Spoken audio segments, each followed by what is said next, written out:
Are we ready? All right. We'll now call the regular meeting of the Board of Trustees of the Berryessa Union School District to order at 6 p.m. We have four of our five trustees in person over here today. Um, Today we will have in closed session, we'll have under item A, conference with legal counsel, existing litigation pursuant to Government Code Section 54956.9, subdivision D, subdivision 1, and then student discipline or other confidential student matters, Ed Code Section 35146, 48918, 48900, 48912, subdivision B, and 49060, and 20 USC Section 1232G. And item C will have conference with labor negotiators, Government Code Section 54957.6. Under item D, we'll have public employee discipline dismissal release complaint, Government Code Section 54957. At this time, are there any public comments on the closed session items? All right, seeing none, we will adjourn to closed session.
Back, everybody. Good evening once again. We'll now reconvene to open session.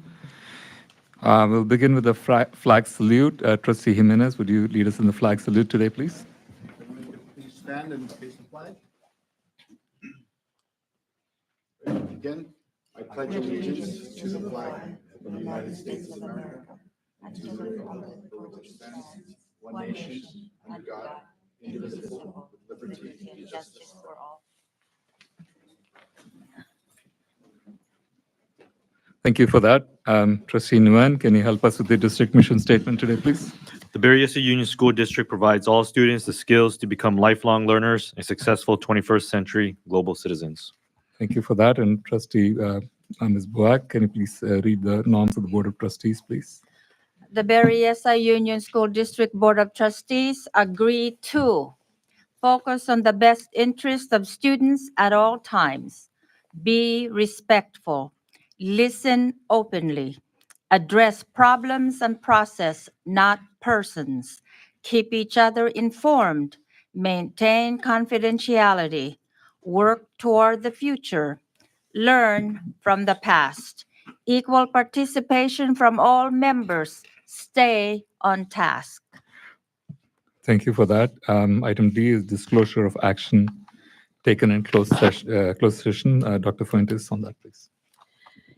Yes, with respect to Agenda Item 2A, Conference with Legal Counsel, Existing Litigation, the Board of Trustees approved the settlement agreement with a vote of 4-0 for resolution of a dispute regarding special education services for a district student based on an IEP for educational services and attorney's fees for full waivers of any and all federal and state special education claims against the district. Thank you for that. Next item is adoption of agenda. May I have a motion to adopt the agenda? I'll move to adopt the agenda. Second.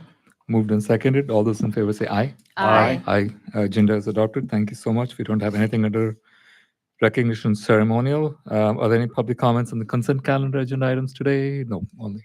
All right. Are there any questions on the consent calendar? If not, I'll entertain a motion on the consent calendar.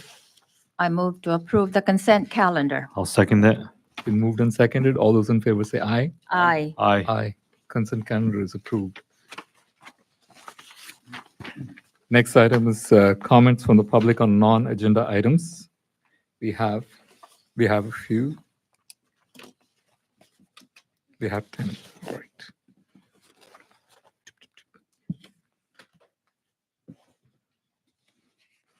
So we have 10 speakers today. Right. Okay. And we have 11. All right. That's it. All right. One more. All right.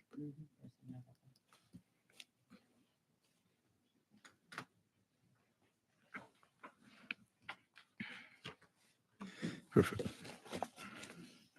Thank you. We have 12 speakers today. We usually assign maximum of 20 minutes to the topic. So we'll reduce the time to 2 minutes per speaker. Is that okay with the board? All right. All right. So, sorry. Before I call, before I call for the first speaker, I'll go ahead and read the speaker conduct. For all those who wish to address the board during the public comment periods, speakers are requested to state your name and affiliation for the record. Each speaker will be given 2 minutes today to address the board, 5 minutes per organization, and a maximum of 20 minutes per topic. Speakers are reminded to communicate with respect, fairness, and courteousness to each other and to all present. We ask that you not use the name of any district employee in your comments. The board welcomes all orderly communication from the public.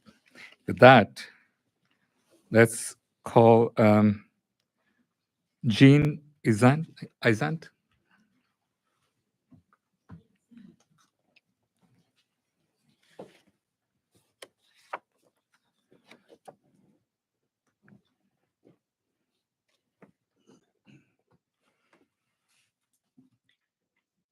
2 minutes. Wow. I did use my stopwatch at home and check myself out, so I should be able to do this. My name is Jeannie Izan, and I'm a former Ruskin teacher. I'm here to speak. Can you all hear me? Okay, excuse me. I'm here to speak with why Ruskin should stay open.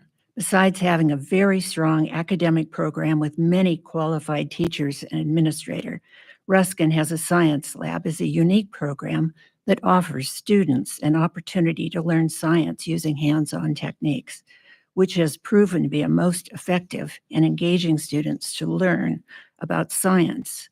It's my understanding that Ruskin is the only elementary school that has such a lab. In 1996 and 1997, I took on the role to raise the money to build the building there, the science lab. And it's the building that stands there today. Parent donations, community donations, excuse me, fundraising, and grants paid for the building. It was built with metal framework covered with stucco to match the rest of the school. It opened in November of 1997. No district funds were used for the building. Funds to help pay for the 2 science coaches have been raised each year to help pay for their salaries by parent donations and fundraising. This averages 45% of both their salaries, and the rest is paid out of the Ruskin General Fund. The Ruskin community of parents have recognized the benefit of the program and have helped support it for 26 years. The science lab is part of the culture of Ruskin and its community. Why not allow more students to get that benefit and opportunity? If another nearby school was closed and Ruskin remains open, students that were transferred to Ruskin would also benefit from this unique and valuable program. If Ruskin is closed, that would be the end of the Ruskin Science Lab. Students will no longer benefit. This would be a loss of a quality program that is avoidable. Ruskin needs to stay open. And if I can just add, I was very excited about helping raise the money to build it. I've watched it getting built. And if anybody has any questions and would like to talk to me personally another time, I have a binder with pictures of it being built, and I have a binder of every single donation that was made to build it. So thank you for listening. Thank you. Appreciate your comments. Thank you so much. The next speaker is Janet Yu. Hi, good evening, everyone. My name is Janet Yu. I'm here to talk about a couple of solutions to help minimize school closures. Yesterday, we were in this meeting where we talked, a couple of board members had mentioned trying to find solutions to minimize impact on students, family, and the community. The 2 items I really want to bring up is the closure of Milpitas Christian School and having open enrollment. Milpitas Christian School sits, of course, as you all know, on property that belongs to BUSD. With its pending closure, I'm wondering if we have asked their families where they plan on sending their students to school. I definitely do understand they're a parochial school, and it might be hard maybe to sway families to move into a public school system, but I think it's still worth asking. From my understanding, their partner school is King's Academy, which is in Sunnyvale. When I did the Google Maps, it is 11 miles away through traffic. We all know how hard it is to drive to Mountain View at 7:30 in the morning. So there might be a lot of parents who can't make that commute. Yesterday was also mentioned that they have not paid rent in the past 2 months. And so I do wonder if there is a way to survey their families, maybe even in lieu of rent. I don't know the numbers. I don't know if that's even feasible, but realistically, are they going to pay this rent? Would we have to take them to court? So in lieu of having them pay rent, we can get them to ask their families where they're planning on sending their students, what might attract them to come to a BUSD school. Is it a STEM program? Is it an arts program? Something like that. And we can encourage Milpitas Christian School to have them strongly urge, especially those who cannot make that commute, to consider going into BUSD. On top of that, we would be able to hopefully absorb some of their teachers if we had additional enrollment. I know that sometimes with private schools, teachers may not have teaching credentials, and I know BUSD has provided emergency credentials or emergency whatever for them to be a teacher. So with this knowledge, we can figure out open enrollment to better fill our schools. Thank you. Thank you for your comments. All right, next speaker is Nolan Fan.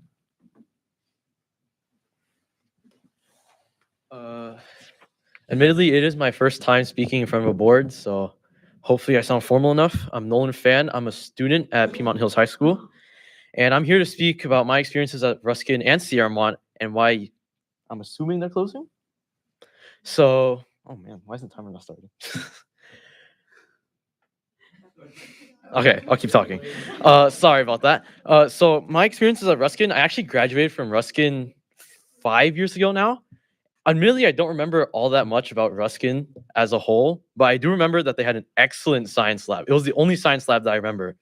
And that the teachers there were very nice. They were very kind with me, even if I accidentally popped one of their balls. And in all honesty, they had a very good playground. They had pretty good food. And yeah, that's all I remember from Sierramont, Ruskin. At Sierramont, since I graduated from that school 2 years ago now, it was a lot more fun, even though it was over COVID during my 6th grade. All the teachers were pretty adaptive. They were all very nice. I even had like a technical issue on my end. My teacher was like, oh, okay, just talk to me after. They're all really nice. So as to why they shouldn't close, my experience reflects maybe a couple hundred other students that all went to Ruskin and Sierramont. I know a lot of them personally. And a lot of those students would probably agree with me in that you shouldn't close these schools because they're really good. I'm pretty sure they're also overfunded. But admittedly, there are many things that could go better, but those are all so minute that they shouldn't matter when it comes to boards decisions. And also that a lot of students that if they went to these, they would probably also ask, why would you bother with these? They're not important enough for us to be talking about this. And also, where are you going to send these students if you actually close down these schools? If I was in 3rd grade and Ruskin shut down, where would I go? The next closest option for me is Noble, which is not close enough. So yeah, think of the inconveniences, and that's all I have to say. Thank you. Thank you for those comments. Next speaker is Kaya Yan.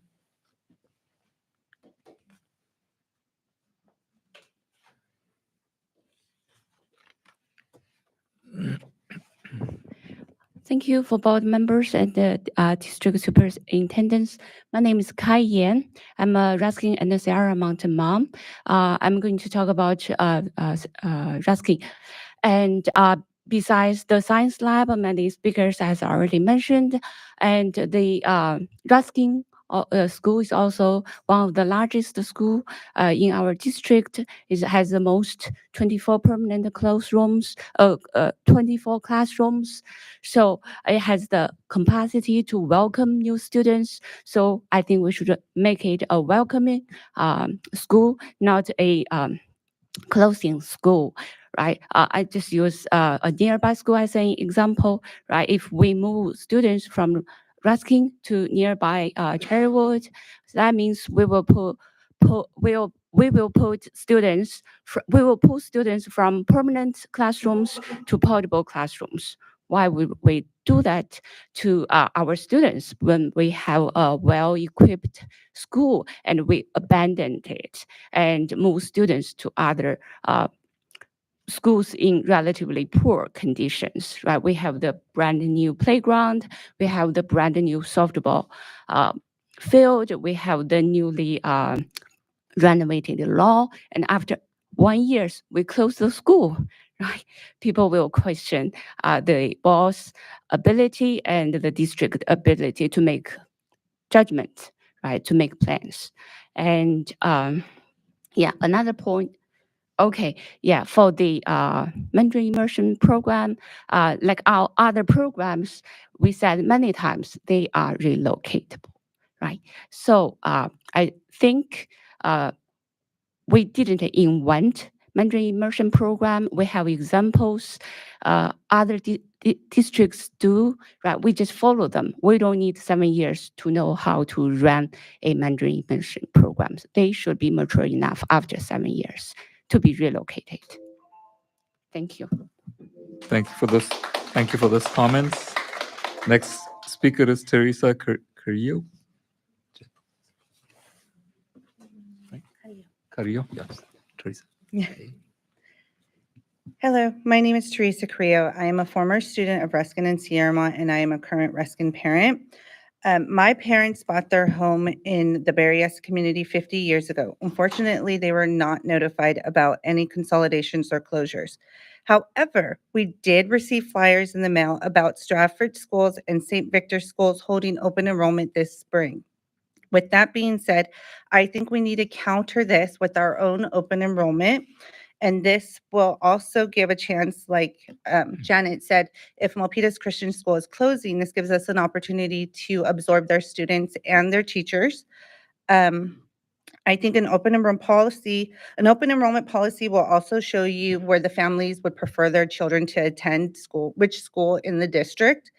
And if you guys are concerned about how we would manage this, we can also create a community or a committee of community members and of parents, because as you've seen in the past couple of weeks, there is a strong parent present that are very interested in keeping all of our schools open. There also has not been any kind of fundraisers. I remember as a child in Ruskin, we would always have holiday fundraisers. I'm not sure why that stopped, but that may be a consideration to bring some kind of funding back to the school. And if we don't consider an open enrollment policy and we do close schools, this will affect the property value. We were told by a real estate agent by $200,000, which will also in turn affect the property tax value, which will also affect the funding that goes to the schools. The schools have great academic programs, such as the science lab, which the science lab was in the process of getting funding for an agricultural program to teach the children about agricultural. And we are looking for solutions where this will help us in the long run, because closing schools now is a temporary solution. It's not a solution. And thank you. Thank you for those comments. Appreciate your patience. Next speaker is Venice Gan.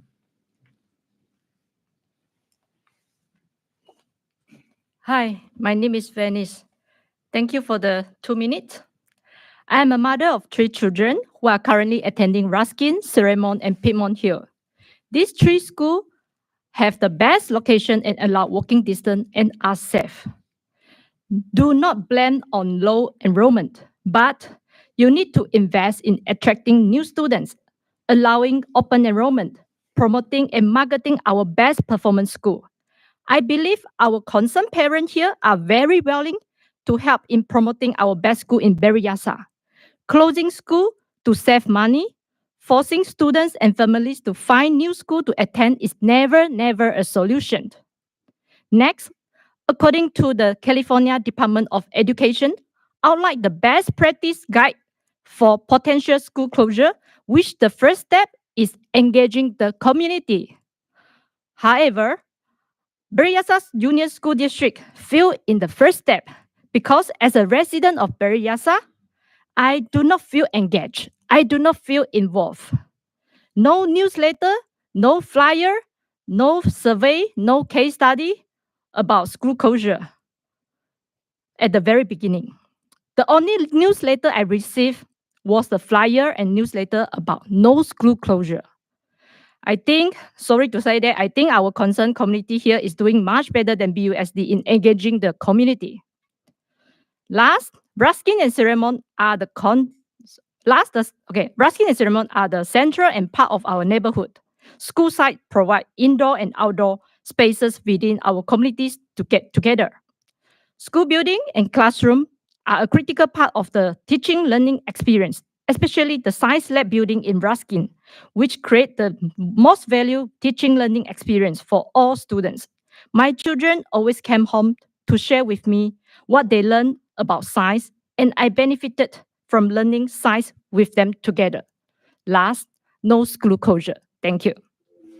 Thank you for those comments. Next speaker is Preeta Krishnan.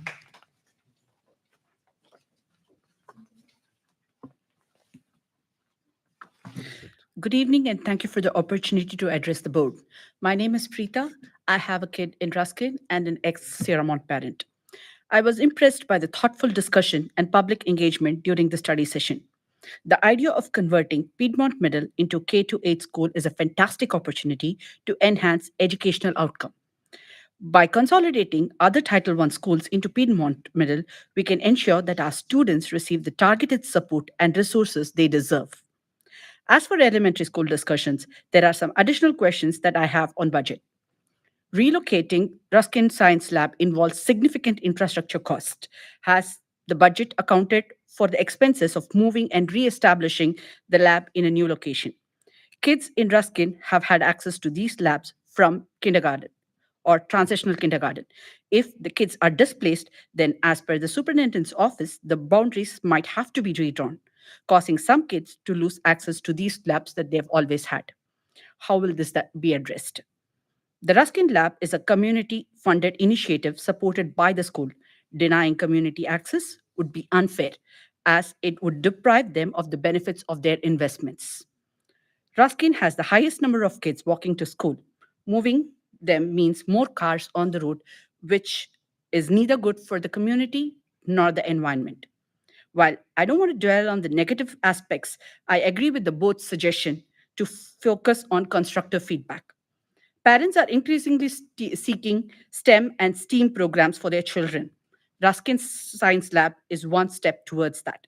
By allowing students to learn through experimentation, we can foster a deeper understanding of science, especially for our non-English learning community. Hands-on learning has been proven to significantly boost academic performance. Not only that, MI is a special program, and we must weight it accordingly.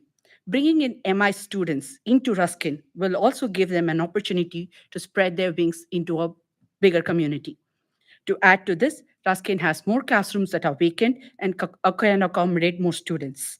And as somebody already mentioned, why move kids to a portable when you have classrooms that are vacant in Ruskin? Thank you for the opportunity. I appreciate it.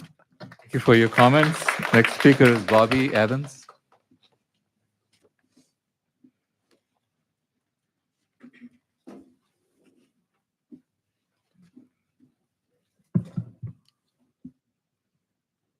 Hi, my name's Bobby Evans. Thank you again for the opportunity to speak. I'm still recovering and processing last night's meeting. Let's talk long-term growth and sustainability. It makes much more sense to keep a campus such as Ruskin open due to its larger size campus, as it could support higher enrollment should the number of births and attendance rise in the future. The district needs to ensure and accommodate this potential growth. I just want to reiterate, as a homeowner paying property taxes, which helps fund your public schools, why would you not notify us of these issues the district is experiencing and get us involved? And no, we have never received any surveys or anything to get our input. Please reconsider slowing these decisions down and listen to the community on other solutions to help you achieve your goals. Thank you for your time. Thank you for your comments. Next speaker is Teng Fei Zhao.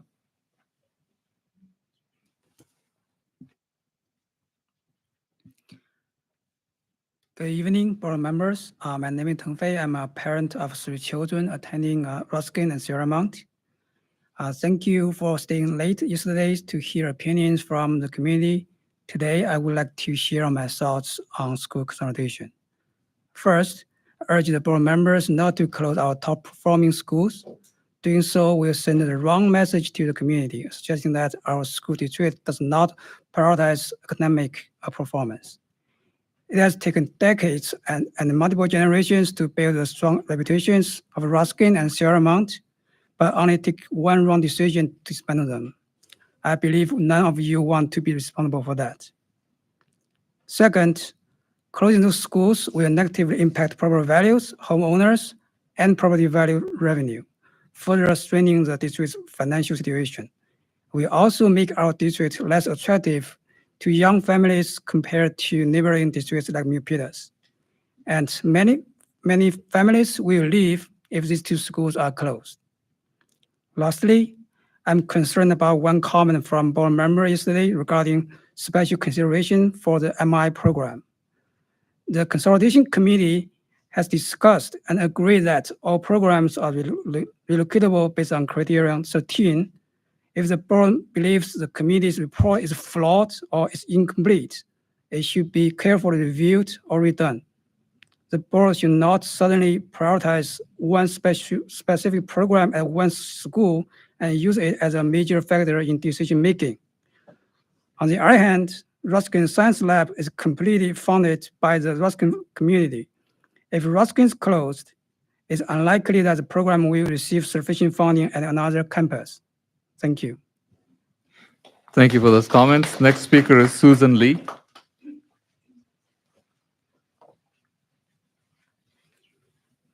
Hi, my name is Susan Lee. I wanted to thank the board for your service. I'm a parent of a student at Sierramont, and he also attended Ruskin. Closing your best academic schools violates your mission of providing high-quality education to each student. Sierramont and Ruskin are your top schools and have been since my husband went to Berryessa schools 40 years ago. We were actually denied an intra-district transfer to Ruskin, as well as other parents and even Berryessa teachers were denied transfers, inter-district transfers to Ruskin. We all chose to send our kids to private school instead of a different Berryessa school. Why not allow open enrollment and accept all transfer requests to increase enrollment numbers? When the Evergreen School District closed schools recently, they prioritized academic quality and desirability of the schools. Why are we not doing that? Our consolidation committee members didn't even know that they could weigh the academic quality criteria more heavily until the October meeting.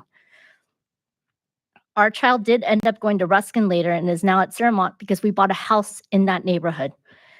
Now, many people have said that, Ruskin, my child's favorite part about Ruskin is the science lab and the fact that it's providing a private school education for free.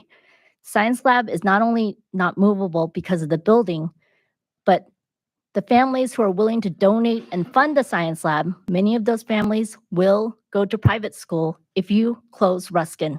Who is going to pay for the continuation of the science lab at a different school?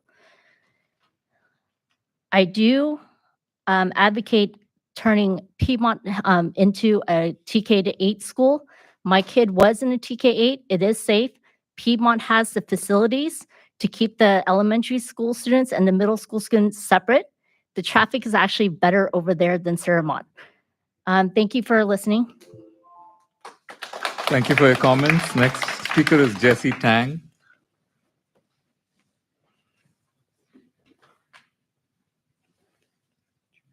Good evening, board. My name is Jessie. I am a former BUSD student, current homeowner, and expecting parent who moved here for Ruskin and Sierramont. I understand that we face the reality of declining enrollment and budget constraints. My humble request is that among the many valuable things the board is solving for, to please consider options and actions that maintain the district's highest quality school environments.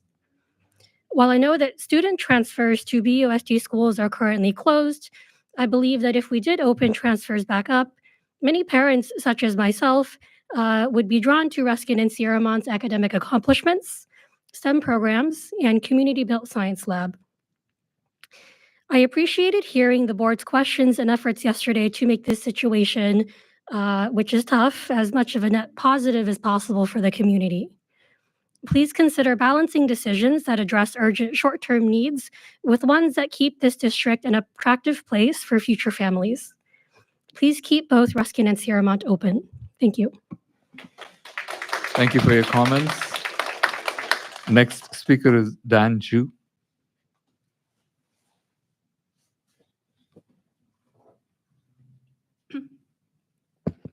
Hello, everyone. This is Demi from Sierra Mont Middle School. My daughter just graduated from Ruskin this summer. I'm happy that she's a girl but doesn't have stereotypes about learnings. She loves math and science. Thanks, Ruskin, for always supporting her to explore the learning world and let her believe that girls can do anything just like boys. This summer, the Ruskin team just won second place in the Math League National Championship among 81 schools across the United States. She was one of the members. I don't know how to convince you not to close our best schools. I just know that I'm so sad and disappointed at this time because we are still talking about if we need to close our best performing schools. I believe that Ruskin and Sierra Mont has always been great schools with good reputation, and it took decades to build the reputation. If Ruskin or Sierra Mont is closed, I don't know whether I still have chances to tell people that Ruskin and Sierra Mont used to be great schools. I don't know whether I still have a chance to tell people how proud I'm of being a parent at school and the Sierra Mont. I want to mention that our schools have famous alumni, including the Yahoo founder, Jerry Yang, and Ruskin is the only one school that received the Blue Ribbon Reward in our district. Please don't let these two schools disappear on the map. Thanks. Thank you for your comments. Thank you, everybody, for being here and for your thoughtful comments today. Really appreciate it. I'll leave this here.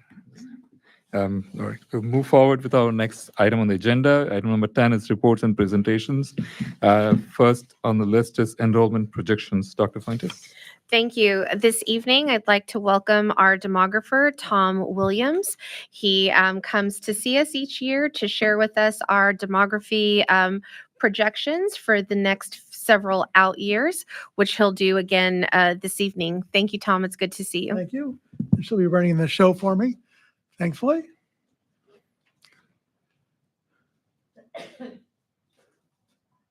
Next slide, please.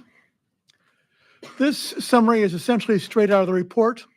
The three key things are the history and what we're projecting going forward.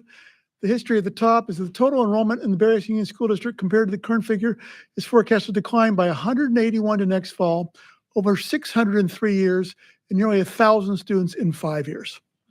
As significant as these reductions are, they are at a slower rate than the loss of over 900 students in just the three main pandemic-impacted years of 2019 to 2022.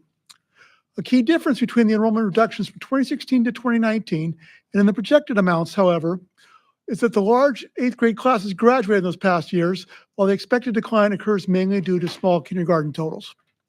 If you think about that for a minute, you had a lot of much larger 8th grade classes going out than 6th grade classes coming in for several years until recently. You'll see that in the pending table. You also had kindergarten decline going on, but not nearly as steep as happened in most recent years. And based on the birth data, that kindergarten decline is going to continue going. I'll show you that in a later table. But because of that, now I'll go to bullet 2, the pending losses are concentrated at the elementary level accordingly. The projected reductions for next year are by 160 elementary students and just 21 middle school students. The cumulative projected declines in 3 years are by 513 elementary students and only 96 secondary students. And the cumulative projected 5-year reductions to 2029 are by 726 fewer elementary students, which is a decline by 20% almost, or the equivalent of 1 out of every 5 current elementary kids, and a drop by 261 for the middle school total. While some by resident, I mean where they live, not the schools they happen to attend, by some resident, student reduction is forecast for every elementary school. There are much larger declines expected in the Majestic Way, Plainview, and Ruskin regions. These 3 attendance areas are projected to have between 73 and 128 fewer students 3 years from now.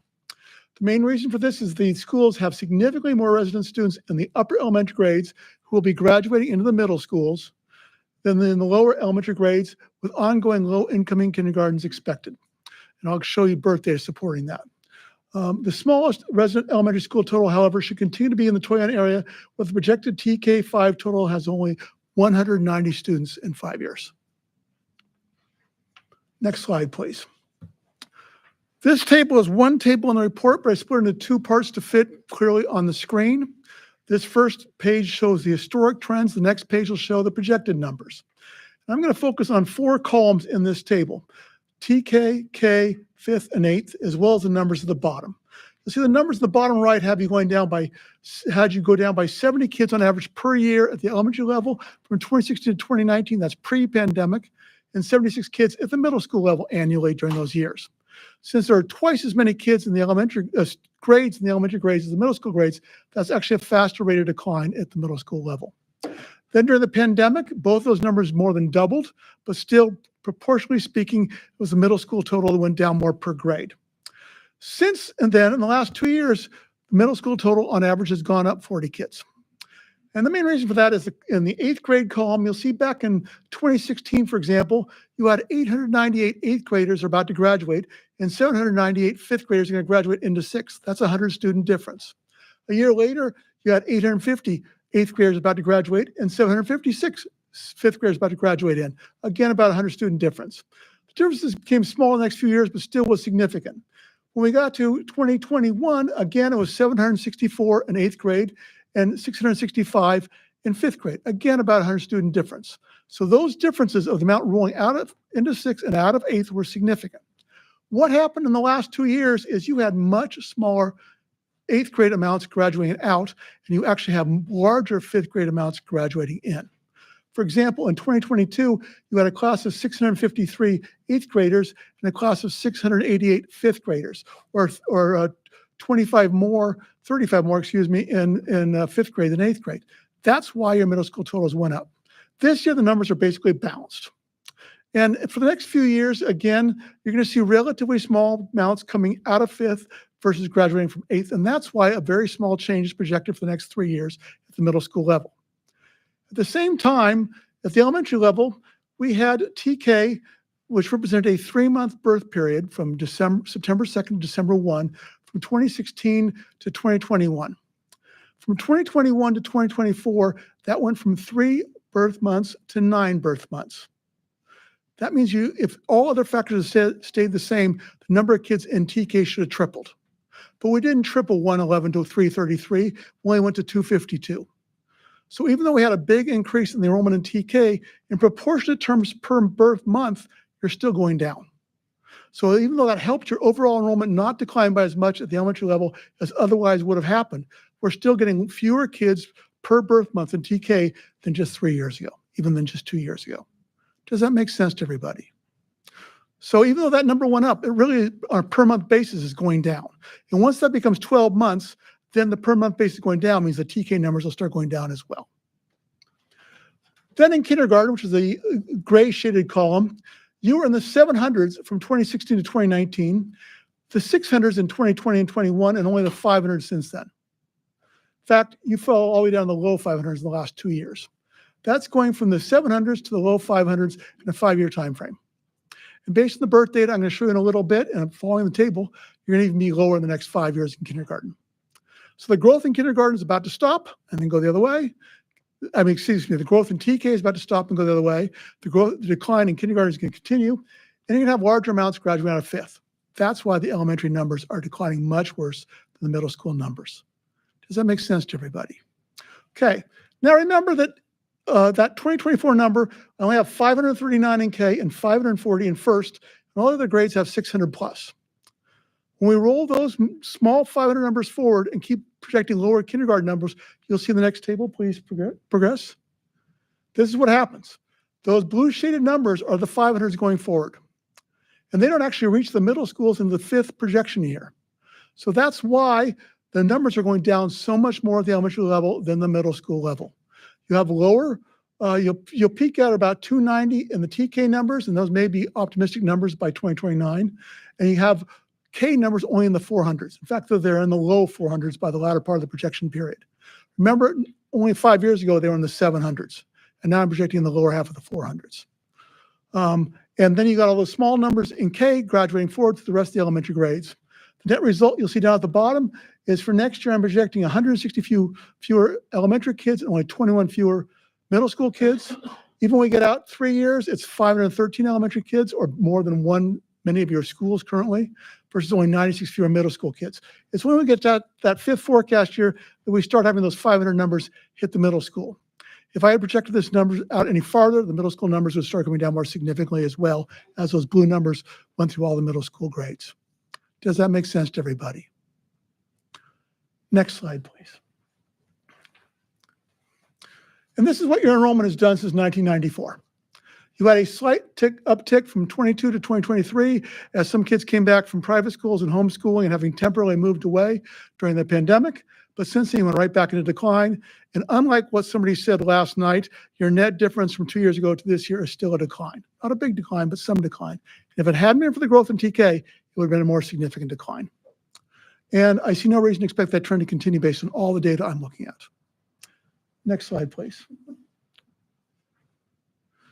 Okay, again, I do all my analyses based on where your students live, not the schools they happen to attend.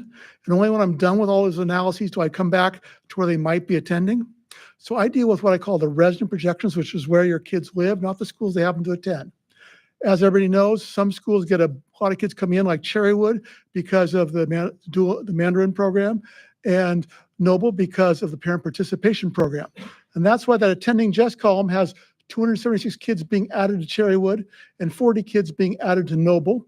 And the other schools all have, for the most part, significant declines, other than Northwood. Some have much smaller declines.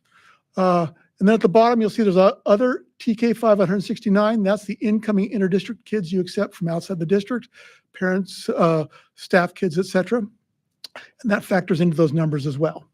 But when I talk about the resident numbers, just in the last year, Brooktree lost 32 kids, Majestic Way lost 26 kids, Vinci Park lost 29, and Noble lost 25. And you obviously extrapolate that out by a few years, those terms are in significant numbers.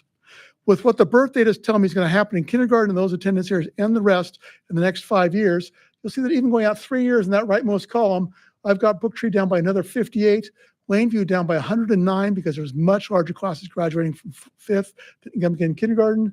Majestic Way down by 128.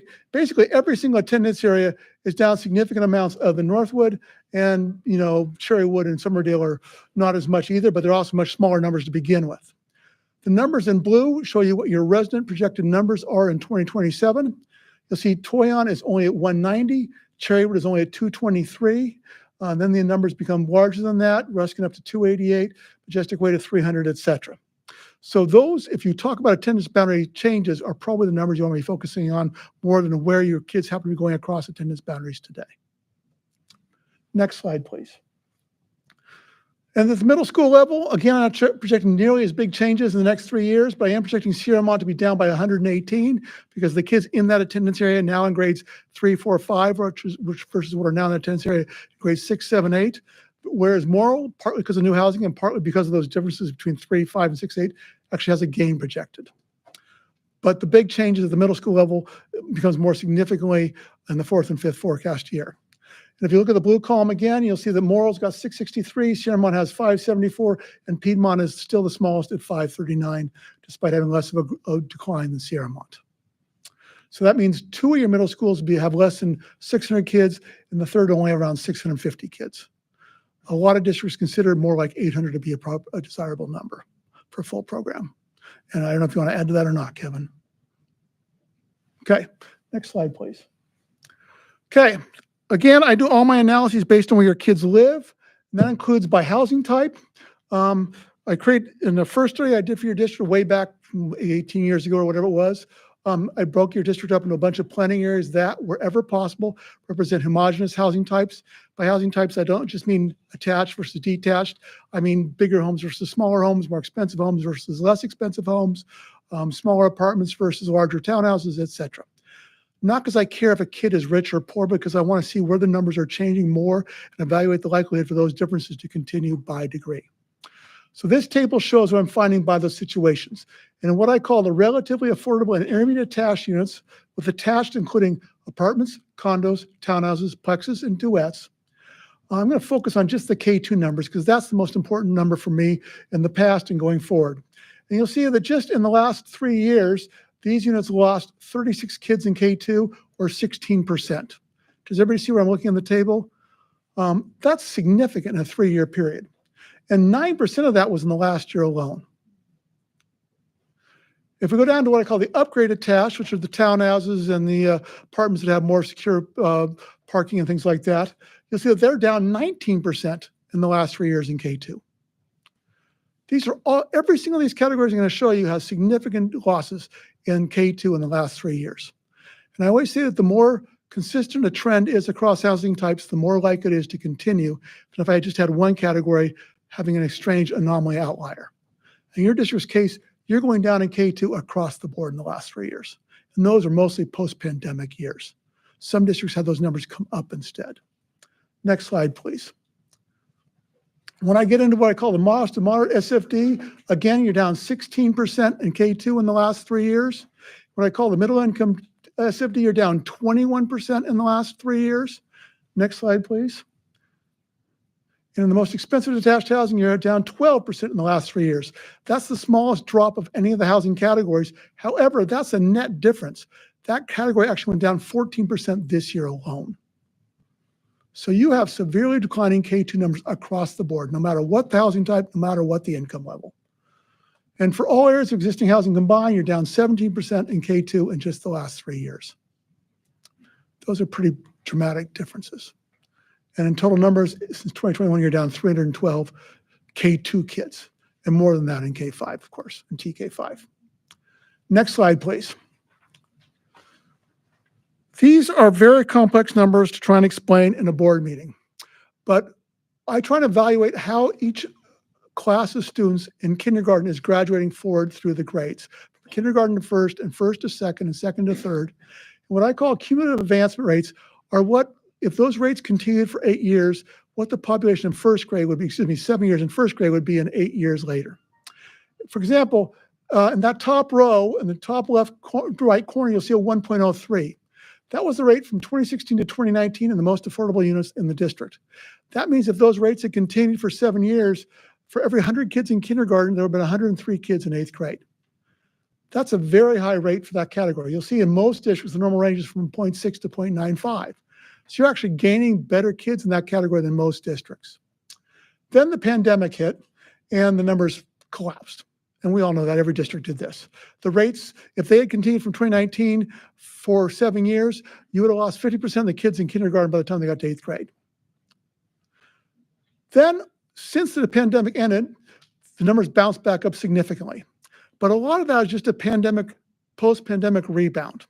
Neither the declines caused during the pandemic or the rebounds that happened since the pandemic as kids came back from private schools and homeschooling and having temporarily moved away are trends that are likely to continue.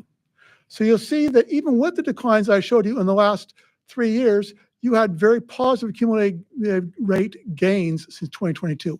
Those rates are unlikely to continue. So for that reason, whatever little positive things I saw on the data in the last 2 years, they're probably not going to continue. Does that make sense to everybody? Okay, next slide, please. This is even more complex slide than the last slide, but it's probably the most important data to discuss. This compares what the births were in the 95132 zip code to the number of kids you had enrolling in kindergarten 5 years later from the 95132 zip code. This table doesn't show the other zip codes in the district because they're mainly in other districts, so you get the minority of the kids from those zip codes. Nonetheless, I did put 95131 and 95133 in the appendices of the report. But this one shows you a trend from a huge chunk of the district, and I think that trend is applicable to the rest of the district as an average as well. And if you look at the orange column, you'll see that the births from 2012 to 2018 were all in the 400s. The births correlating to the current kindergartners was 399, essentially 400. Down below in orange, the births for the next 4 years are all in the low 300s. You're going from the 400s, in some cases, the upper 400s to the low 300s in a couple of years. In fact, for next year, we're going from 399 to 336. That's essentially 20% lost. Excuse me, essentially 15% lost. That's a huge decline in 1 year, and the numbers don't get better. The smallest numbers are in 2023, 326. So any hope that the birth data was coming back up post-pandemic is not showing in the data. The second thing about this data is the rightmost column. What is the correlative ratio of those births showing up in your schools 5 years later in kindergarten? And back in 2012 to 2014, it was in the 80%. In fact, it was 89% in 2012 for showing up in fall 2017. That's an extremely high ratio showing up in kindergarten when you factor in kids going to private schools. In a lot of districts, those numbers are much lower than that in the past. Then during the pandemic years, the rate fell down to 76 and 77%, which isn't surprising because some families moved away between when they were born and when the pandemic hit. But what happened in the last 3 years is it went down in the 60s. And as I say in the report, the main reason for this, in my opinion, is the Stratford schools in Milpitas. They presented some data to Milpitas Unified a year and a half ago that showed their schools, only 41% of their students have Milpitas postal city addresses. And that includes your part of Milpitas. So the part that are actually attending Milpitas schools from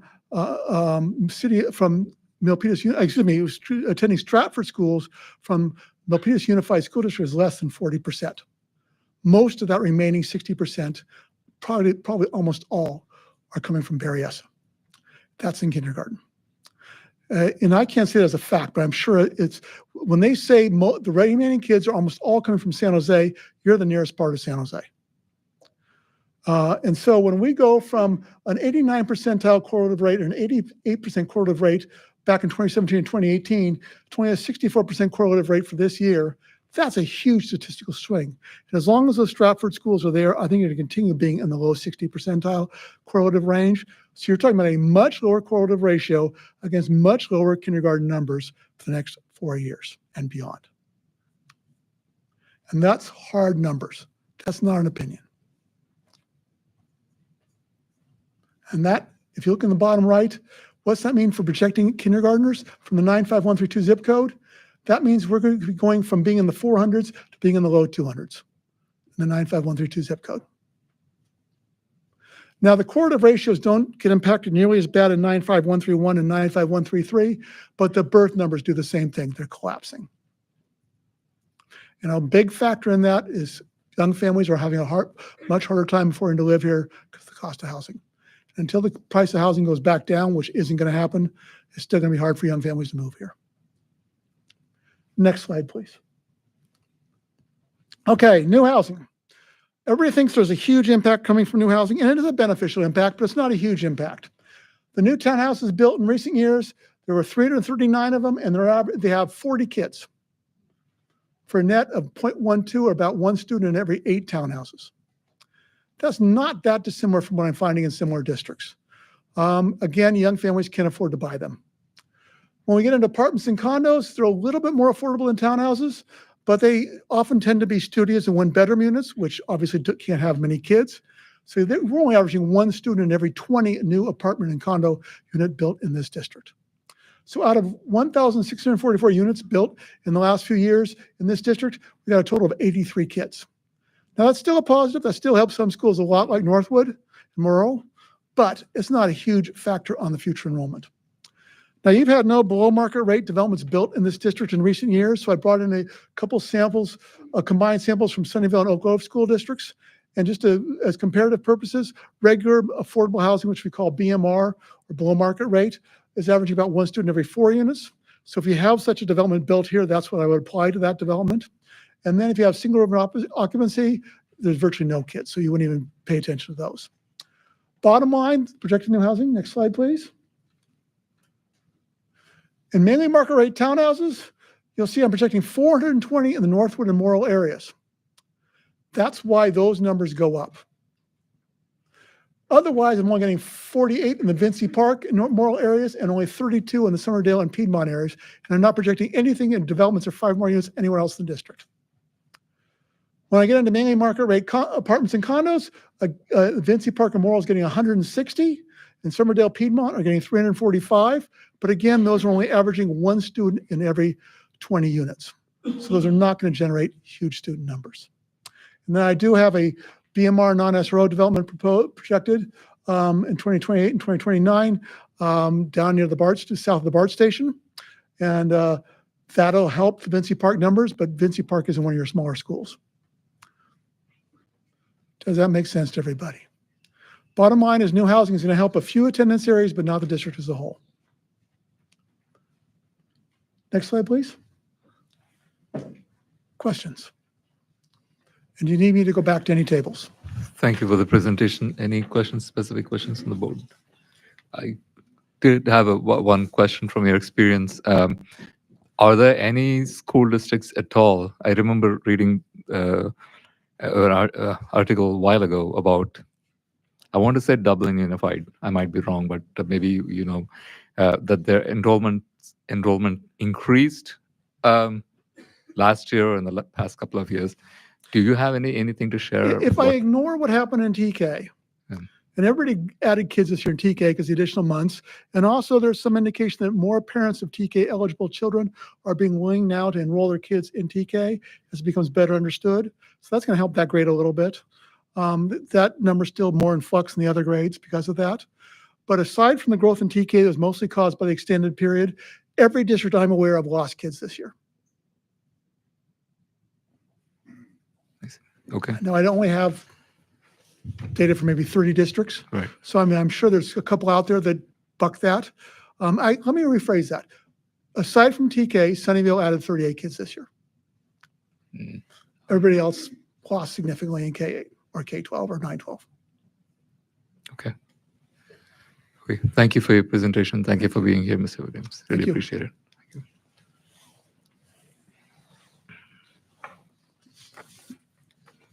Next item on the agenda is Measure U, Construction Bond Program Update. Dr. Fuentes. Thank you. We invite Tony Conestab, our Director of Bond Facilities, to provide our monthly status of existing projects. Good evening, everyone. We'll start out with the first picture is of the new PA systems that we have at all the schools. Well, at so far Morel and now Piedmont. And again, I'll go over the projects for Measure U, give you an update and kind of a timeline. So the projects we've completed since last month is the fire alarm at Majestic Way. It's actually complete. We just haven't turned it over yet to us, but it's all ready to go and they're going to turn it over on Monday. We also completed the PA project at Piedmont. Projects that were bid were the public address systems for Brooktree and Ruskin, and also the gymnasium site electrical work. That'll actually come to the board in December for a recommendation for approval. Projects in progress, the HVAC project at the 1376, the old district office, that's on schedule and that should be completed in March. The Piedmont window replacement, the shop drawings are in and they're going to start actually replacing windows at the February break. Security alarm, they actually started Noble replacing the security alarm on Monday. They should have all three of those schools done by the end of winter break, basically the first week in January. Exhaust fan project, again, that's on schedule. They completed all the exterior roof fans except for one. They just didn't have it. That'll be completed at the Thanksgiving break.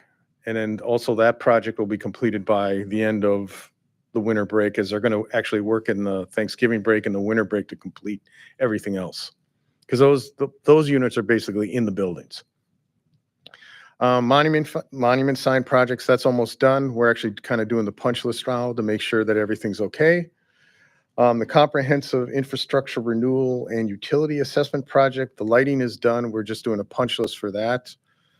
Also, we found out since this that some of the units for the portables that we're going to replace are going to be in, so they're going to do that over Thanksgiving break. I think it's 3 of the schools, Piedmont, Sierramont, and Toyon. Projects in design, the warehouse replacement, that's actually at DSA right now. The fire alarm replacement projects for those Toyon, Vincy Park, Northwood, those are actually at DSA also. We're planning on doing Vincy Park this summer and the other 2 probably starting in September. And then again, the comprehensive, the HVAC system replacement, those are all going to go to DSA in January and February. Again, most of that work's going to happen next summer. The solar projects, those are actually in DSA. Again, those will happen next summer. Security alarm replacement, we're just waiting kind of to get the last 3 done, and then we'll move to the next ones. Same with the public address. We'll start walking some more schools, and then we'll do those as soon as the Ruskin and Brooktree schools are done. Fencing projects, we're still in design with Cherrywood, Morel, Toyon, and Vincy Park. And then the last bigger project is Vincy Park. That exterior wall replacement is going to happen next summer, same with the perimeter fencing. And then the exterior door office reconfiguration and the pod storage reconfiguration and the ADA scope, that's actually going to DSA in December, and we'll probably do that the summer of 26. And schedule for each of those projects, and then another picture of the wonderful PA systems. Any questions? Thank you for the presentation. Any questions? The comprehensive project, I'll just say comprehensive project. Can you remind us what all sites we're doing the HVAC? Is it specific sites? So we're doing Noble, we're replacing most of the units. Yeah. Morel, we're replacing a lot of the units. Brooktree, we're changing from a central plant system to individual units. Same with Majestic Way. Toyon, we're putting in package units, again, getting rid of the central plants, and also for Summerdale. So those are the projects we're doing. And then there are some miscellaneous mechanical units, like for the portables that we're doing throughout the district. Okay. Good. Thank you. Thank you for your presentation today. Perfect. Next item on the agenda is Superintendent's Report. Dr. Fuentes. Thank you. Just want to wish everyone here and those that are viewing a happy Thanksgiving. We have that upcoming in the next week or so. So taking a good opportunity for all of us to express our gratitude and spend some time with our families. And also just want to highlight our schools continue to have lots of family connected events. We are in the holiday season, and so there's quite a lot to go visit and see and participate in. I know had the opportunity to celebrate Diwali with the Cherrywood School. They did a great job, and I know a lot of our sites celebrate various holiday traditions during this time. Majestic Way this Friday is having their multicultural event and extend their event community-wide. So I know we look forward to participating in all of those fun, spirited events that our schools offer. Thank you. Thank you, Dr. Fuentes. Are there any comments or announcements from the board? I had a quick thing to share. Also, I want to take the opportunity to wish everybody a happy Thanksgiving and a happy and safe holiday season.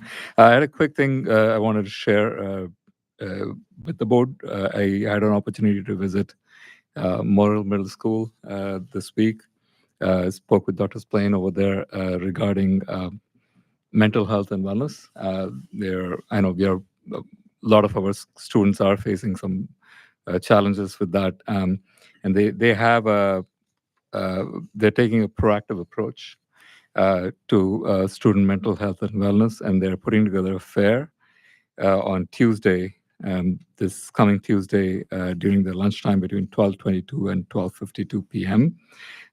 That'll increase awareness and honor the mental health by learning more about the resources and coping skills to support the students. So it's a targeted, proactive approach instead of waiting for an incident to happen and then trying to talk the students through their challenges. They're bringing all those resources there and hoping that the students would open up and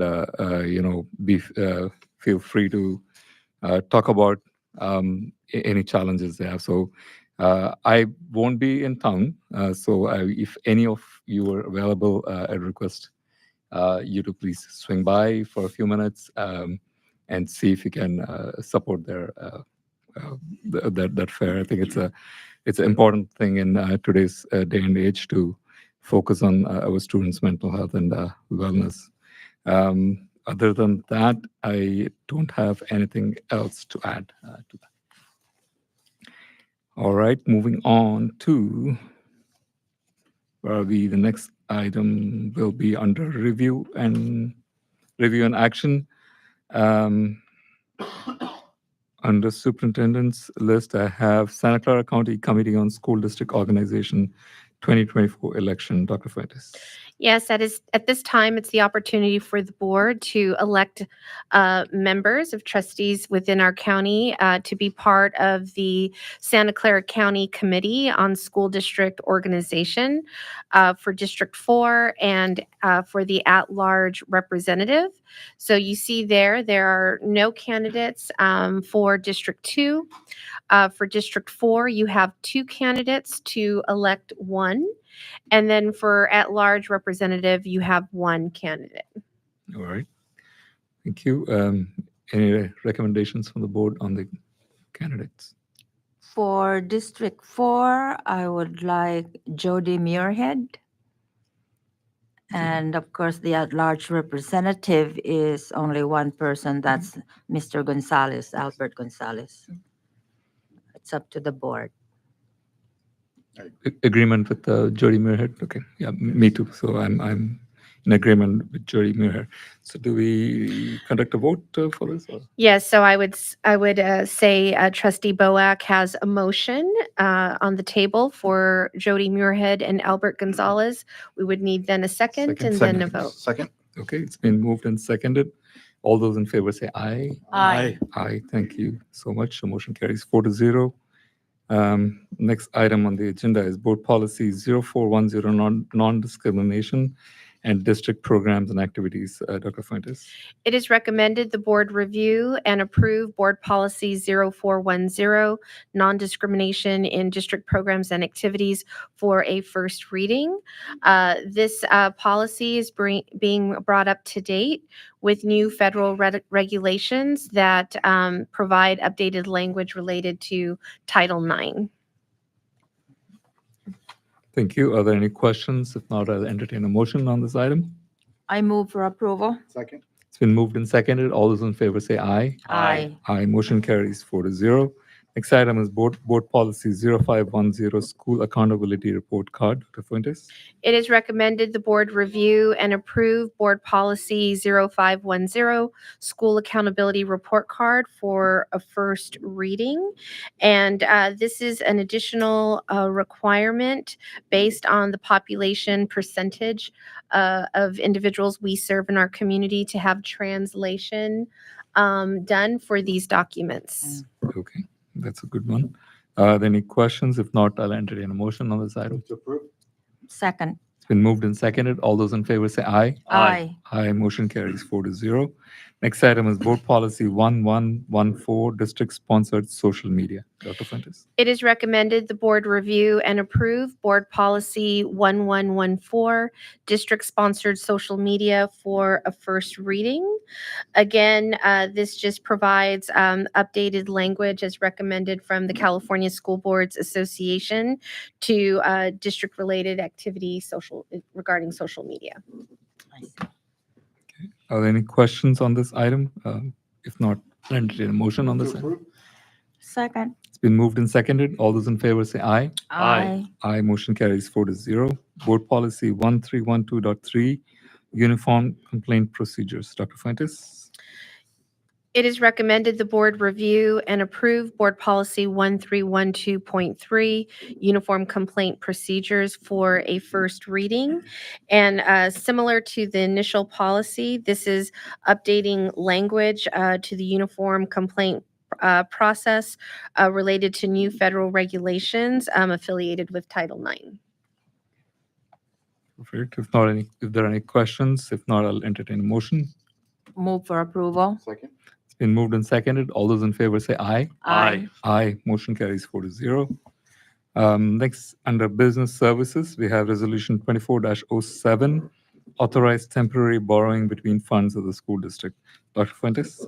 It is recommended the board adopt Resolution 2407, authorized temporary borrowing between funds within the school district, which authorizes the superintendent or designee to approve temporary borrowing between funds of the district. And I'm going to have Mr. Franklin explain further. Yeah, so this is a resolution that most districts have just for emergency purposes to be able to borrow cash between funds because of the cycle in which school districts receive property taxes and then payments from the state for general fund purposes. So we typically get tax revenues twice a year, once in the late fall and once in the spring. And so if you also remember too, the state sometimes defers money. They did a deferral this past year where they deferred payment from June to July. So this is just for purposes of being able to temporarily borrow between funds. Because if you remember, we have Fund 17 and Fund 20, which are reserve funds. Technically, a resolution is supposed to be in place to be able to borrow the cash between funds. And the county office hasn't required that in the past, but it's standard practice to have a resolution like this in place to show that there is the ability to borrow.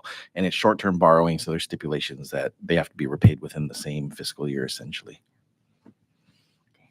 How does the repayment work? Is it so we just transfer the funding. Utilize the funds and transfer it there's a back. transfer in if cash is low, and then the transfer is back at the end of the year or even sooner once the cash is received. So, for instance, we should be receiving property tax payment, probably around 60% of our property taxes within the next month or so. And so if we had borrowed cash, that would be a time when we would repay the fund. And those funds, those transfers, those will be in the audit. Report, Yeah, you would financial see that in statements the on- financial statements Mhm. if we did borrow. Right. Gotcha. Thank you. Are there any questions on this resolution? If not, I'll entertain a motion. I move for adoption. Second. It's been moved and seconded with the resolution. We'll go with a roll call vote. Ms. Gomez? Yes, President Srinivasan, Aye. Trustee Boak, Aye. Trustee Jimenez. Aye. Trustee Nguyen. Aye.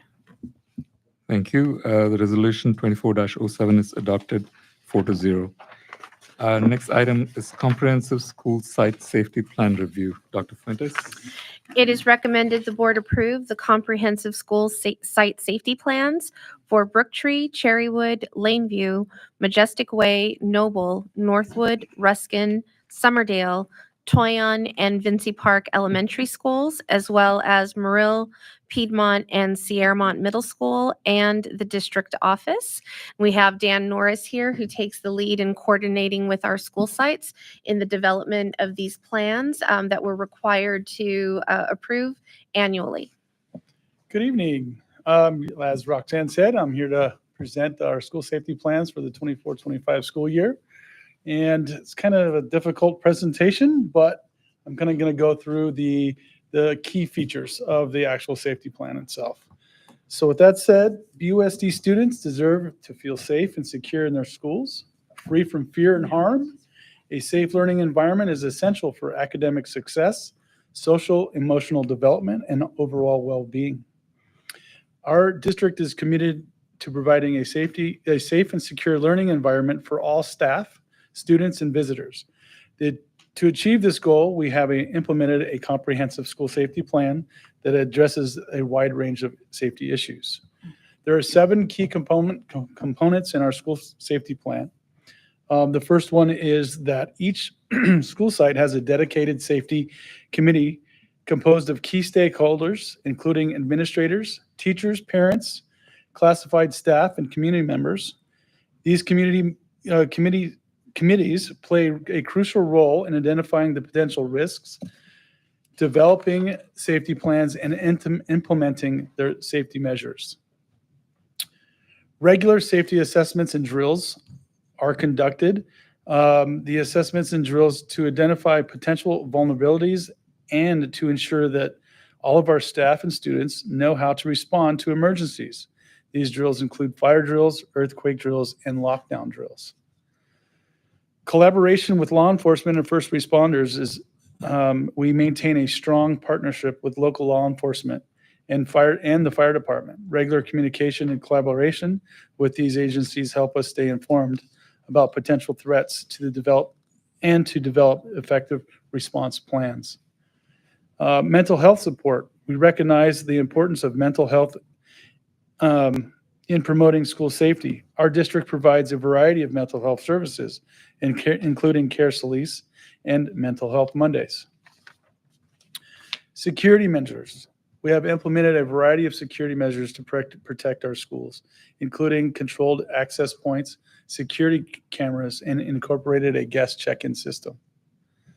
Emergency preparedness. We have developed comprehensive emergency plans and incorporated ICS training to address a variety of potential threats, including natural disasters, active shooters on campus, incidents, and medical emergencies.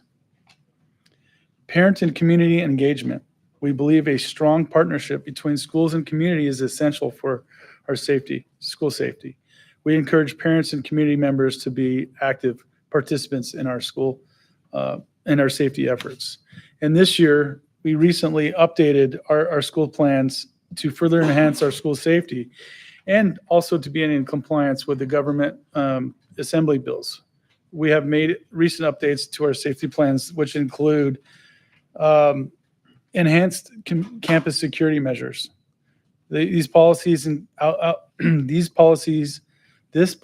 outlines the procedures for ensuring safety and security for students, staff, and visitors, and also includes regular security assessments and drills, as well as collaboration with law enforcement. Another policy that we have implemented is medication administration and health monitoring. This policy includes procedures for safe and effective administration of medication to students suffering from an opioid overdoses and conditions. Also, employee safety. This policy has been added to ensure a safe and supportive work environment for all staff and has adaptations for individuals with disabilities in accordance with the Americans with Disabilities Act. This policy has also procedures for reporting and assessing workplace violence and threats. And with that said, on behalf of the BOSD Safety Committee, I would like to present you with the school safety plans for the 24-25 school year. They're right there for Mr. Srinivasan to sign when they're done. Thank you for the presentation, and I'd assume those safety plans are also available online. Yes. Per site, or is it? So we have a part of the safety plan that we do post online. Yeah.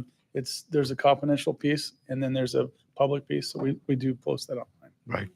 And as far as the drills go, I'm sorry. Does the board have any questions from anybody? Okay, thank you. So I'll ask my questions then. As far as the drills go, there are a couple of them. You mentioned the fire drill, earthquake, and so on. There's an active shooter drill also that you. We call it a lockdown drill. So Lockdown, we okay. Keep it. That's fine. Okay, that's good. I had a question about in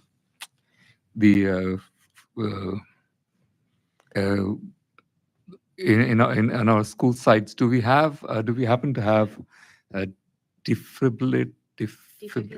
Do we have those? And we are. Yes, we do. We have multiple. And actually, our middle schools, we have them in the gyms, in the multipurpose rooms, and in the office areas. Perfect. And we regularly get trained all the and make pads sure that whoever is in charge, who is coordinating the efforts, know how to use it and when to apply and so on. Correct. So the instructions are pretty clear on the unit itself, and they're inspected and updated yearly. On top of that. And do the staff also undergo CPR training? I think that's a requirement, right? Yes, some of our like our grounds crew and I believe our bus drivers, they all are required to have the CPR training. Yeah. Perfect. Okay. Thank you for the presentation. Thank you for answering the questions. Appreciate it. There is no vote on this. Oh, we need to have a motion. All right. Are there any questions on the comprehensive school site safety plan? If not, I'll entertain a motion. I move for approval. Second. It's been moved and seconded. All those in favor say aye. Aye. Aye. Motion carries 4-0. Thank you so much. Next item under education services, we have compliance and improvement monitoring for comprehensive coordinated early intervention services, plan and presentation for 2024. Dr. Fuentes? It is recommended the board approve the compliance and improvement monitoring for comprehensive Coordinated Early Intervening Services Plan. And this evening, we'll have a presentation to provide the board an update from our Director of Curriculum, Nicole Paredes.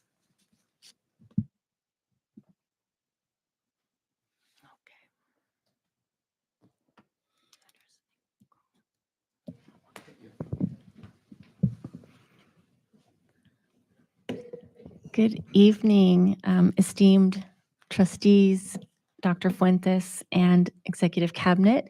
It is my pleasure to have the opportunity to provide you with a brief presentation and overview of the coordinated, there's so many acronyms here. Are we ready? Because they changed the name. You're going to be seeing here the SIM for CSACE or SIM for SIGDIS addendum. And SIM is the department from the California Department of Education that is the compliance and monitoring. And SIGDIS refers to significant disproportionality. Am I doing this wrong, Kim? Down. There we go. So this evening, I will be sharing with you data from Berryessa on our significant disproportionality and data that we reviewed that informed the development of this 2024 plan. I will outline for you the 2024 plan development process, what's required, what that entails, share with you the measurable outcomes and the related activities identified in the plan, and end with really highlighting the alignment and the systemic change that SIM for CSACE stimulates for us. So disproportionality is very complex. It exists in many forms and at various levels of the education system. Overrepresentation of ethnically and linguistically diverse students in special education programs is the primary area of focus in most districts. So for Berryessa, we have been identified as significantly disproportionate for a number of years. And so how do we become significantly disproportionate? The state identifies through a complex ratio system that there's a maximum ratio of 3. And so when the state looks at various criteria across many factors, we're identified as disproportionate if we exceed that risk ratio in 1 year. If we exceed that risk ratio for 3 consecutive years, that means we are significantly disproportionate. And so when identified as significantly disproportionate, we are required to create a plan to address it. And so what you see across the top in the blue are the ratios all the way back to 2018. And so we have been significantly disproportionate for some time.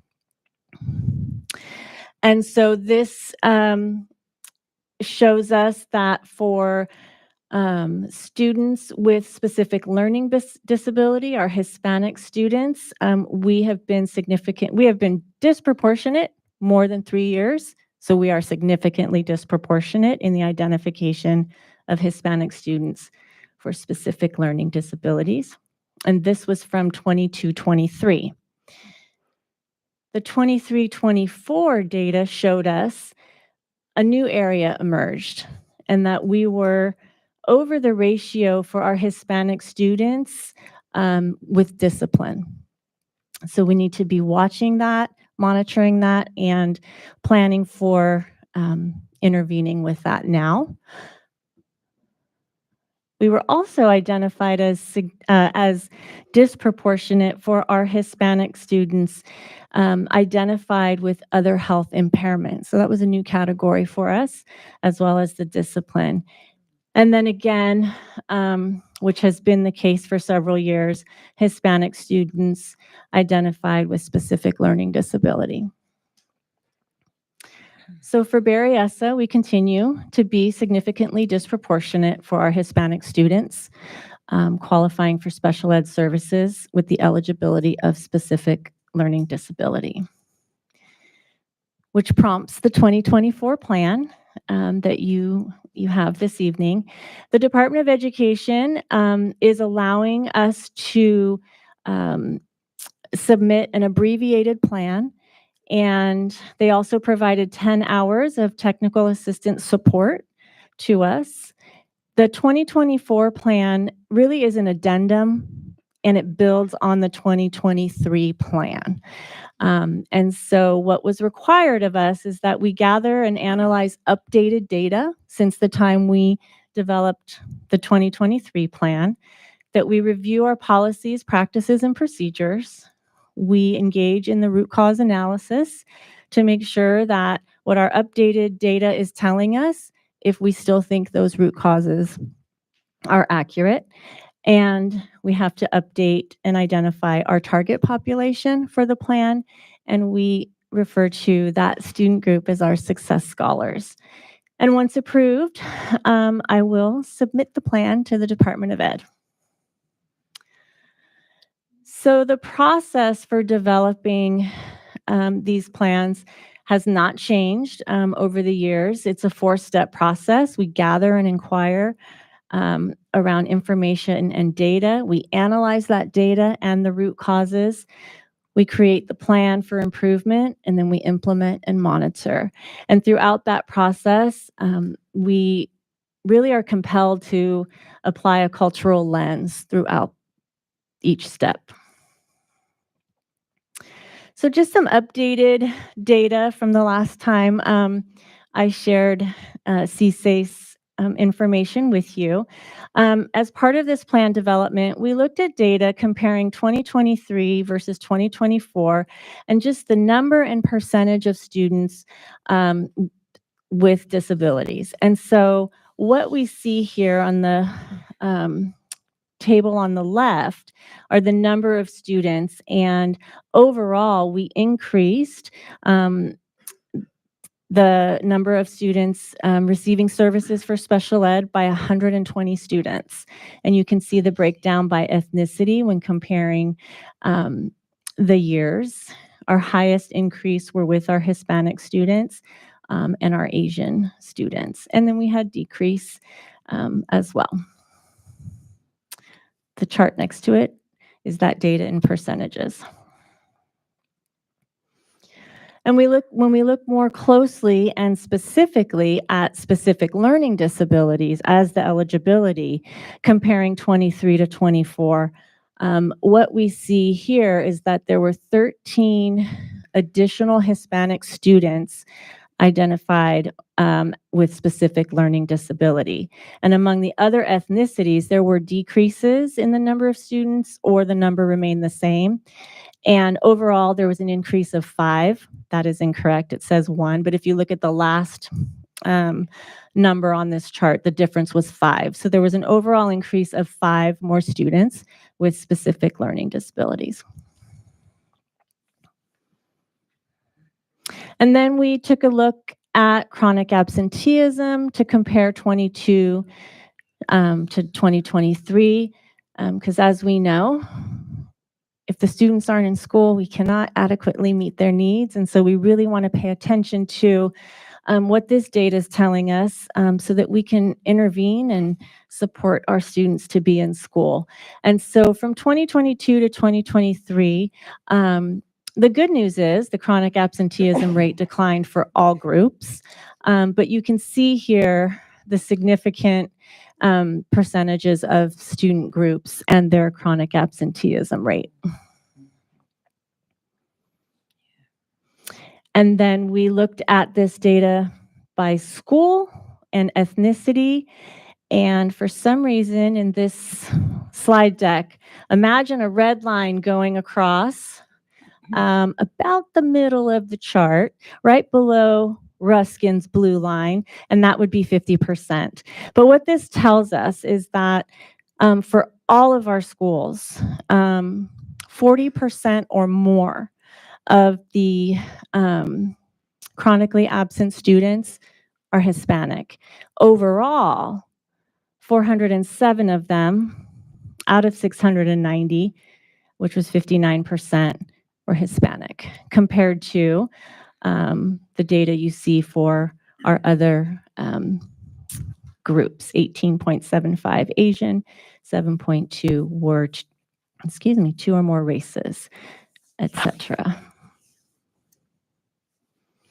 And then we looked at suspension rates, and looking at 22 versus 23, the suspension rate overall increased from 1.4 to 1.60%. That was 90 students in 2021-22 and 103 in 22-23. And the rates increased 2.8 to 3.5 for our Hispanic students and 3.2 to 4.6 for our students with disabilities. And when we looked at 23-24 suspension data by school and ethnicity, the highest number of suspensions occurred in the middle schools. The highest number of suspensions by ethnicity were Hispanic, 77, which was 55%, and Asian, 38, was 27%. And keep in mind that our demographic, or our Hispanics, make up approximately 26% of our student enrollment. Sure. Yeah.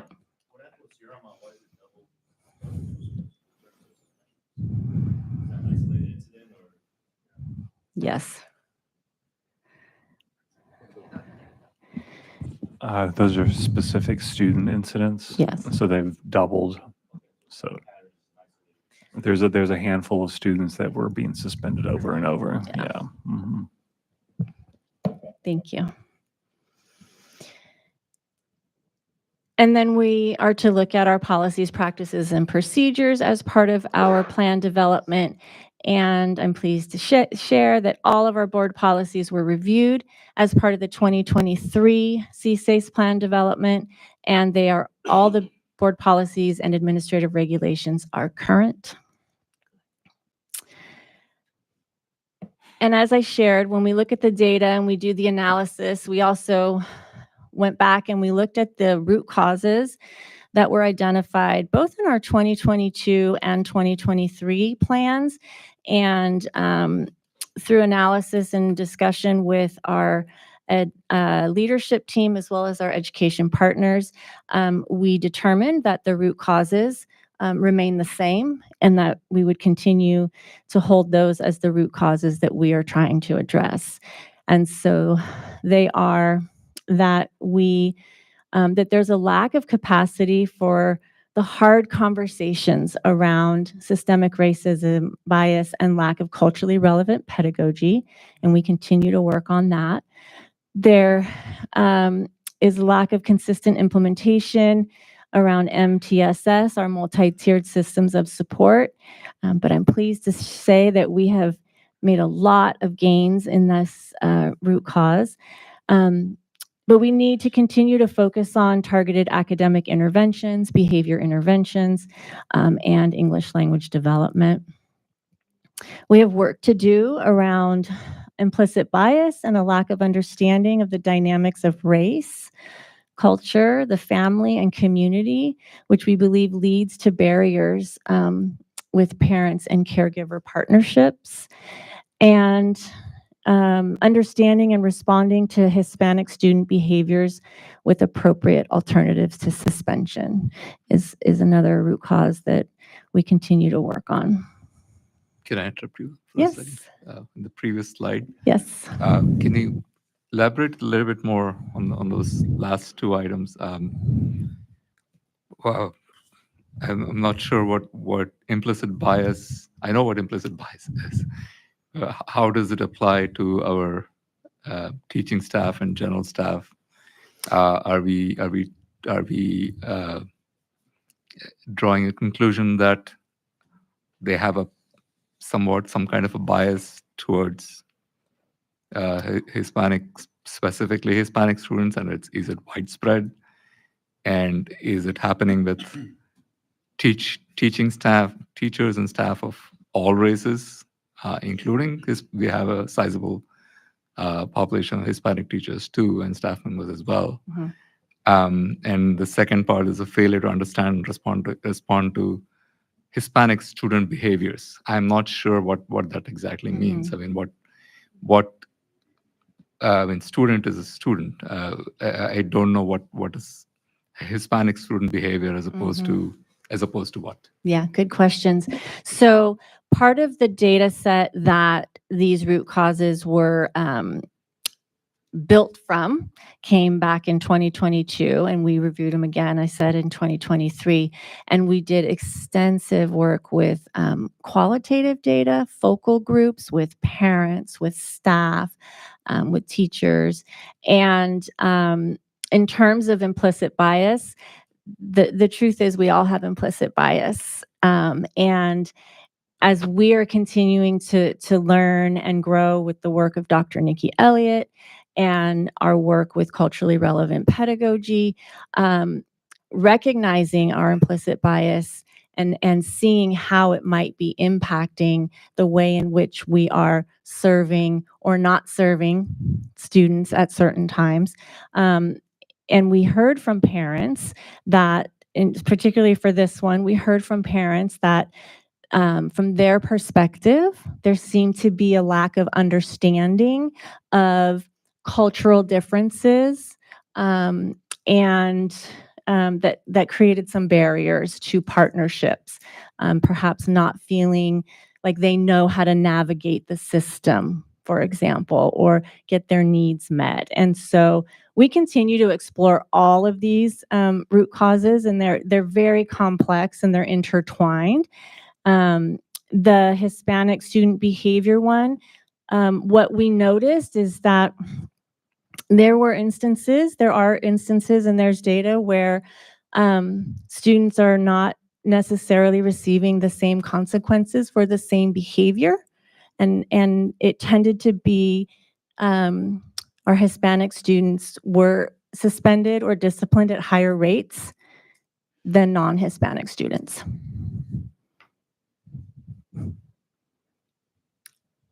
And the conclusion or the inferences, because of those cultural differences, you're not able to identify whether it's, for lack of a better way to describe it, it's a Hispanic behavior, or is it like a defiance or something like that. I'm trying to understand specifically why we are focusing on that Hispanic student behavior piece. So I hear your question. Go ahead. Oh, go ahead. It's just our students react to certain things and basically get in fights and do things that are inappropriate at school sites. And for the most part, as Mr. Nguyen pointed out, at Sierra Mont last year, a lot of our Hispanic students were over-suspended because of these fights and ongoing issues. And so at the time, our assistant principal wasn't reaching out to our student services coordinator, Mr. Carroll, to ask for advice on what were some things that we could do specifically for other means of corrections. And so now we put into place, before anyone gets suspended, the principals have to call and chat with Mr. Carroll and offer up some advice on what we could do to help support these students before rushing and suspending them. I have a question.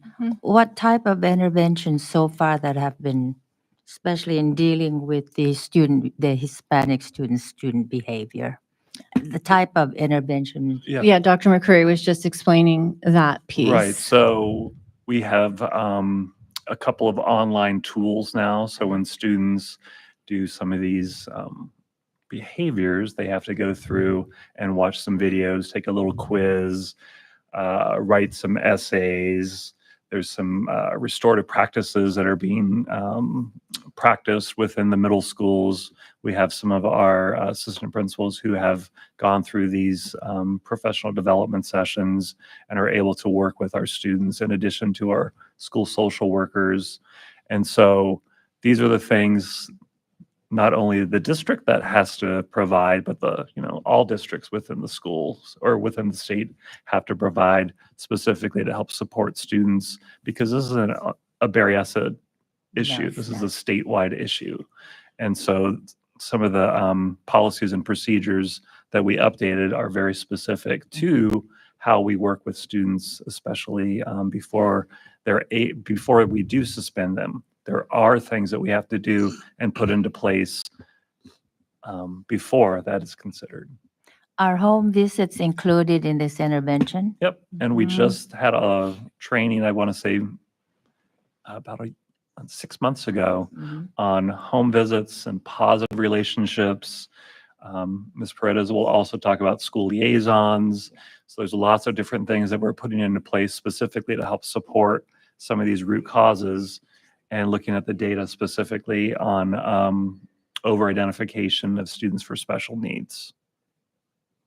Thank you. Thank you. And so as part of the plan, we identify a target population that we refer to as our success scholars, because we want to focus the interventions and the supports and really measure the impact and monitor the impact on a specific group of students.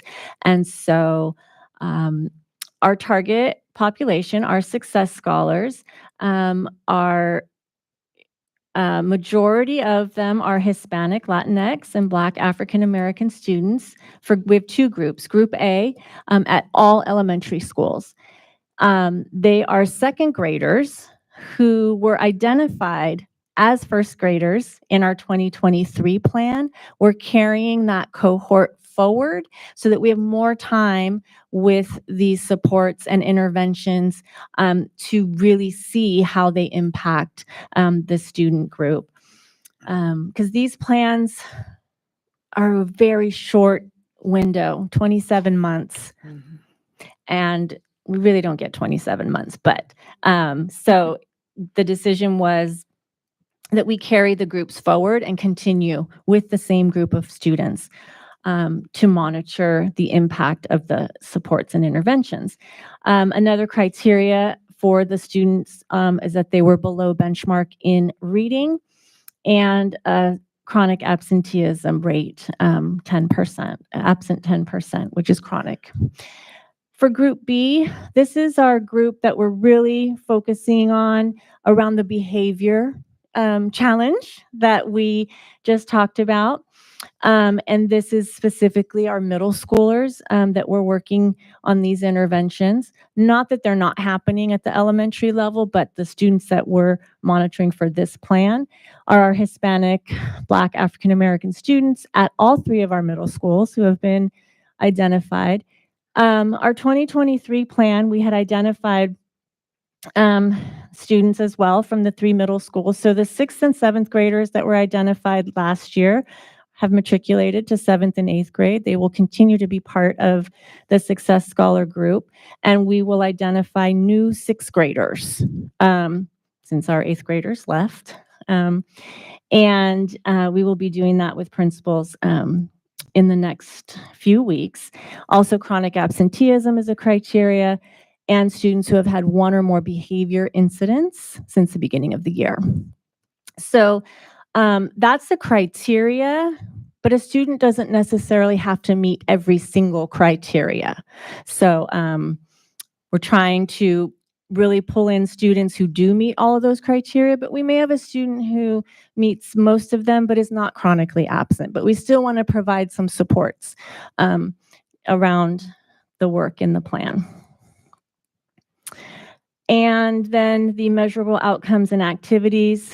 Given the current data, the analysis that we did, it was determined that the measurable outcomes and activities from our 2023 plan, we would continue for 2024.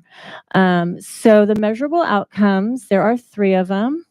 And the first one, so this plan would go through September 2026. The first one is around the work that we are engaging in and gaining great momentum around systems of support and interventions for reading, writing, and ELD, which would lead to a 10% yearly increase in the number of students reading at or above grade level.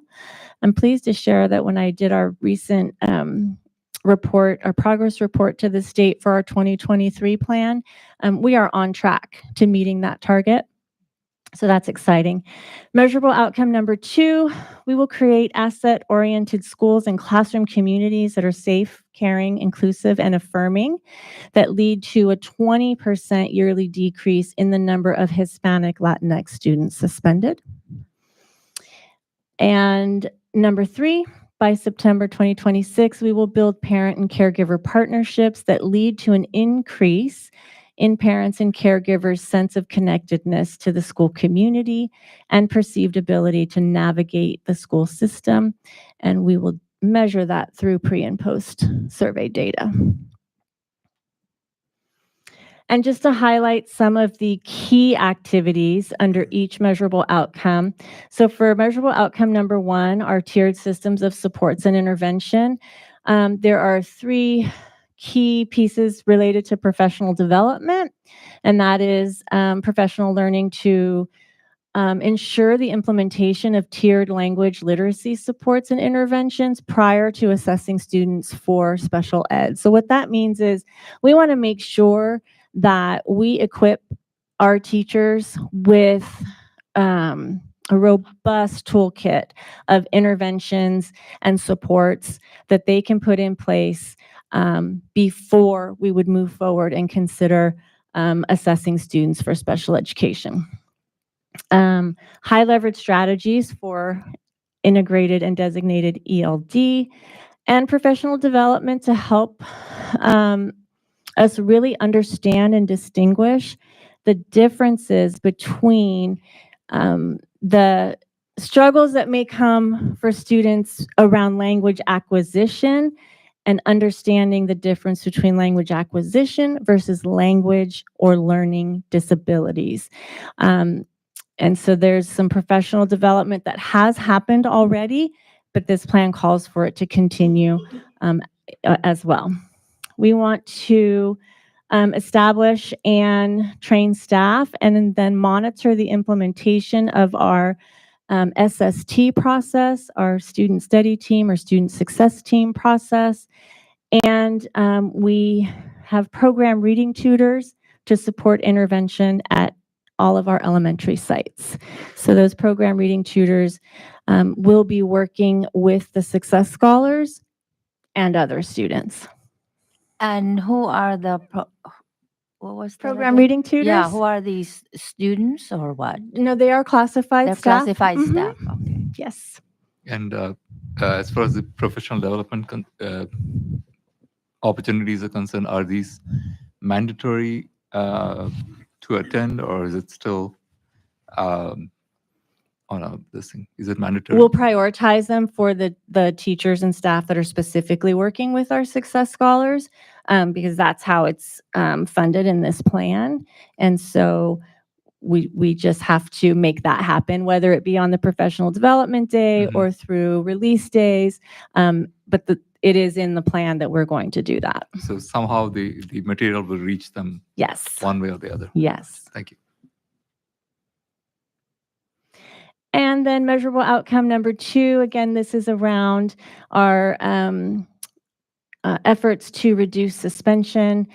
This is well underway, implementing tiered system of behavior and social emotional supports and restorative practices, training and implementation of positive behavior intervention supports, PBIS, that is happening at every school, and continuing to do walkthroughs and coaching sessions focused on strengthening culturally relevant pedagogy and practices. And then last but not least, our efforts to engage with our parent and caregivers to strengthen the partnerships. We are developing and implementing a plan for how to do that. We're working closely with the County Office of Education, and Mr. Carroll leads that work. We have school community liaisons at each elementary school and each middle school.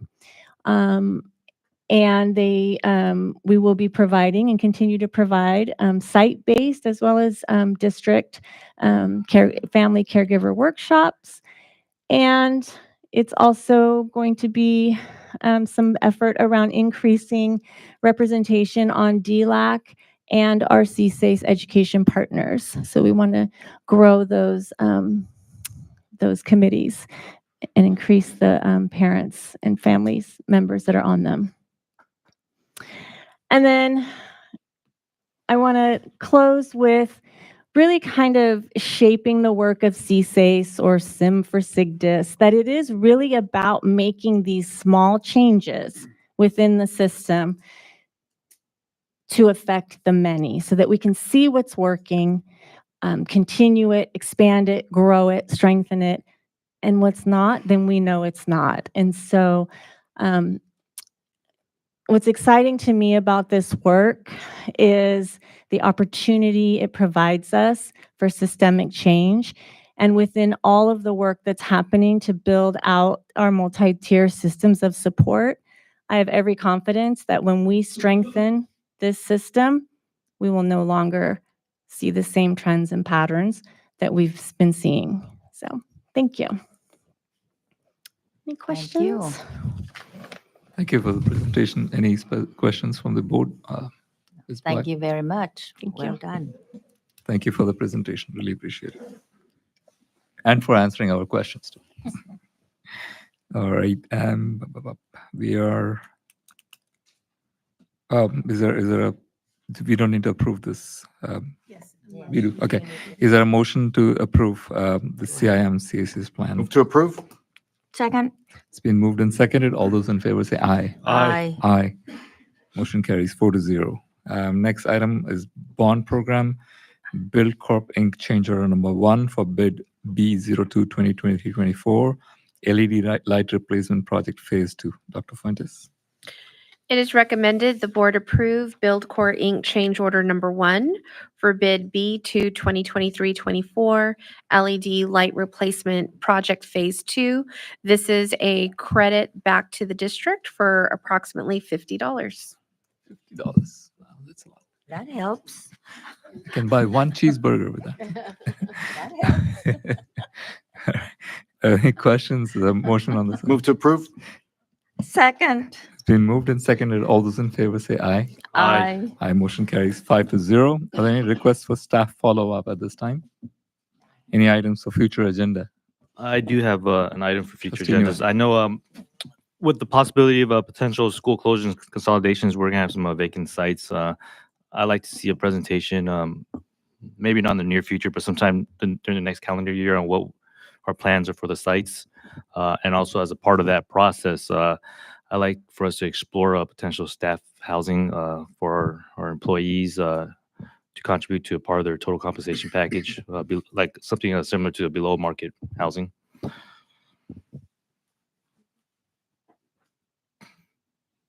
Thank you. Anyone else? Okay, seeing none. I'll entertain a motion for adjournment at this time. I move to adjourn. Second? Moved and seconded. All those in favor say aye. Aye. Aye. Meeting is adjourned at 9:04 p.m. Thank you all for your time and your patience.